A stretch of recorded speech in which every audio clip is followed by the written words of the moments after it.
Welcome to another episode of Chatting with Staxx. I'm your host, Bill Staxx, and today I got Frank DiMatteo. Mando called up the guy who brought it down. Says, I can't handle it no more." And they took the line was gone.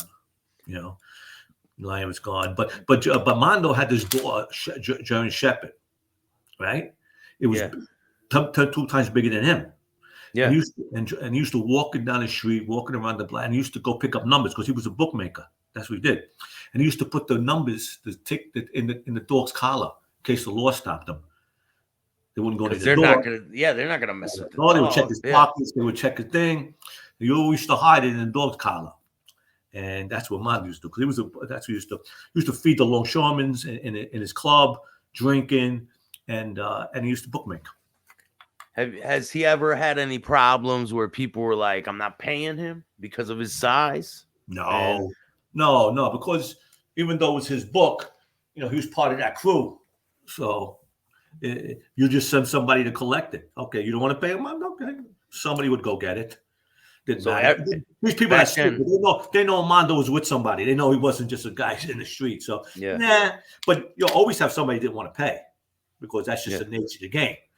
Not because he's smaller, but it's just that people do that. That's what these degenerates do. I mean, and that's what happens. But there's no extra. Everybody loved Mando. Mando was like a mascot to everybody. As kids we grew up on him. When I first met Mando, I was taller than him, and I was young.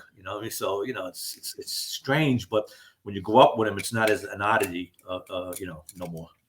Yeah, when I was younger, man, I had a friend that was a little person, and he was cool, man. I used to hang out with him all the time.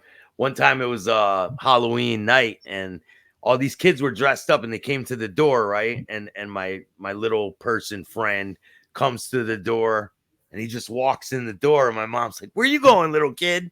I'm like, "No, he's not a kid. He's grown up." Yeah, Mando was he was very close with Joey Gallo. So he used to. Joey used to ask Mando, "What do you think? What do you think about this?" And Mando was a heavy drinker. He was a heavy drinker. And he was a nice kind of word, but when he used to drink, he used to get nasty. Oh, he'll motherfuck you to death. Oh man, bad. You know what I mean? So he was a little nasty little guy when he drank. If not, he was an angel. You know what I mean? But he was very, very close with Joey. But he was a lot of fun too. I mean, there was times, we party in his club and drink, and he used to drink and pass out. And I mean, one night I remember doing a barbecue one time. It was like a little street festival downtown that he passed out, and we put him in the window, and we put a little flower in his hand. And the window was the old-fashioned windows was a glass window. It didn't like a regular window you open up. This was a people walking by, right? Like people walk by it. A storefront window. Yeah. You see a Mando dressed up. I'm dressed up. And you hear a little fire, and people were flipping out, saying, "Oh, Mando's dead. He's in the window." We do all kinds of shit like that when he passed out because he was a fun guy. Quarters on his eyes with his flower.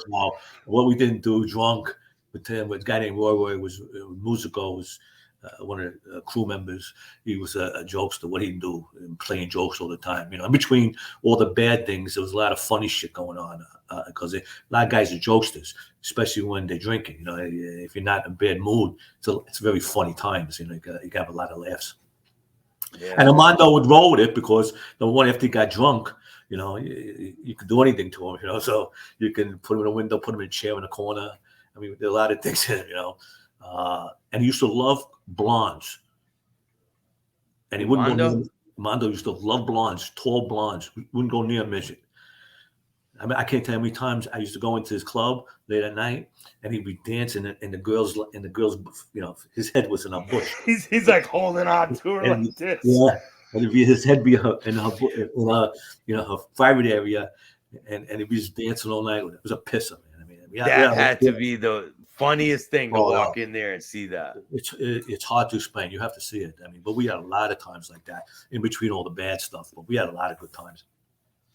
That's hilarious, man. Yeah, we had some good times. So what would happen when there would be scrimmages on the block, like people shooting or or if someone altercation or something happened, would you guys all like get off the block for a certain amount of time? Was there like a certain way Opposite. that you guys? Opposite. When we had trouble, we used to lock down on the block because we had, I would say, 6, 8 buildings across each other from each other. So, and they were restaurants, they were clubs, they were everything. So we owned. They owned. Somebody around us owned any one of them. So, and don't forget, after during the first war with Pafaci, the police came down President Street and they put barricades. After a while, they couldn't get on the block no more, and you couldn't get on or off the block for like 2 years. And then back when Joey got shot, they did the same thing again. They had a anti-crime squad was on President Street again, and they would close the street to only people who lived on the block allowed to go down.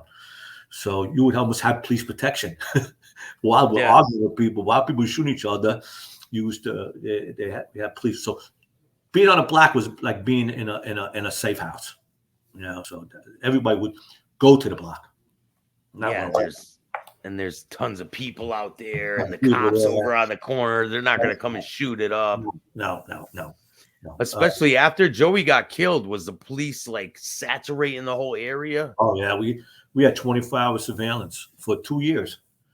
2 years we had 24 hours. So 19 to from the day Joe Colombo got shot to a year after Joey got shot, the whole block was locked down. It was almost 3 years. The anti-crime squad was on the block. You couldn't go off and on the block without being, from there. Who do you think killed Joe Gallo? Well, we know who killed Joe Gallo because the night Joey went to the Copa, we were with him during the day. He came down President Street to see the guy, see his brother, say hello, wish him happy birthday. And Albert said to him, "Who's going with you?" And he says, I'm taking Peter Greek and Bobby Bongiovanni, Bobby Dow. Okay, told him to take another guy or two. Joey said, "No, that's enough. I'll take those 2 guys. That's it."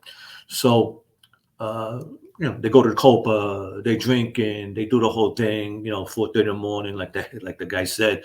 Joey gets hungry again and wants to go eat.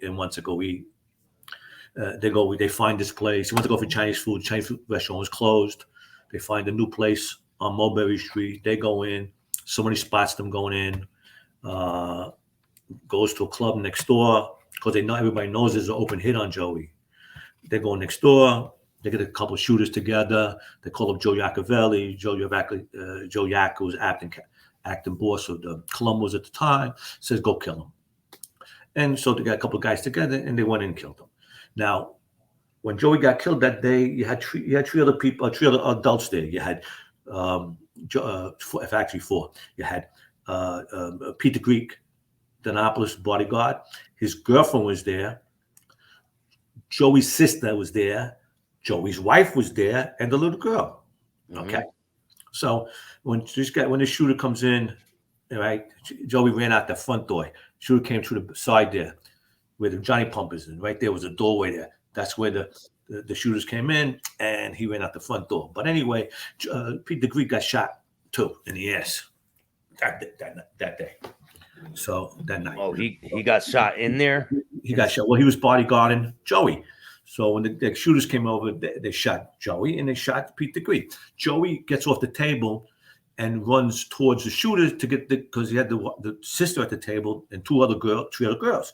So he runs away from the table to the front door and gets shot again, and that's what kills him. Peter Greek gets shot in the ass, and he comes out, throws some shots at the car as the car takes off. Joey dies in the street there. They take Peter Greek to the hospital. Peter Greek gets out on bail. Blast grabs him down and asks him, "Who killed Joey?" Peter Greek, Dinopolis, leans over and says, "Sonny Pinto shot me and Joey," because they had trouble with Sonny Pinto already. So that's DiBiase. So he goes, "Oh, Sonny Pinto did it, yeah." So the guy who got shot in the ass that night turns around and says that Sonny Pinto did it. Sonny Pinto did it. So there's no question. And then there was this then that there's that story with what do you call it, Frank, right? Frank Blair's sister, the wife, Joey's new wife, and Pete the Greek. Pete the Greek, yes. This is like right before. I think Yeah, this is maybe a couple months. Yeah, right before it happened. Before it happened, yeah. And Pete the Greek's girlfriend all turned around and said, "This, there he is again." That's at the club on one of the clubs downtown, and that's the backseat is Punchy. The guy smiling at the glass is cockeyed Butch. That's Albert that was driving the car. Albert Gallo. I can't see it. Who's in the back seat? I don't know who's in the back seat. Oh, here, can you see it? I don't know. I think that's probably you. No. I was young here. This is the 60s. Yeah. This is 61. It's a nice car, man. Yeah. I think that's Louis Lollipop Carrera. I think that's what it looks like. Anthony Lollipop. Anyway, so sit down goes down. Blast. We know it's Sonny Pinto, and then the wife, the girlfriend, and like that says there was no 6'7" man. It was a short guy came in, because they didn't know who Sonny Pinto was. Pete the Greek knew who Sonny Pinto was because they knew each other. The girls didn't know who it was, but they said it wasn't no 6'7" guy. But Frank Sheehan, you know what I mean? And he said he did it by himself. There was two shooters. So he lied either way, and it wasn't true. And that's how we knew for a fact because the guy who got shot in the ass turns around and told who shot him. So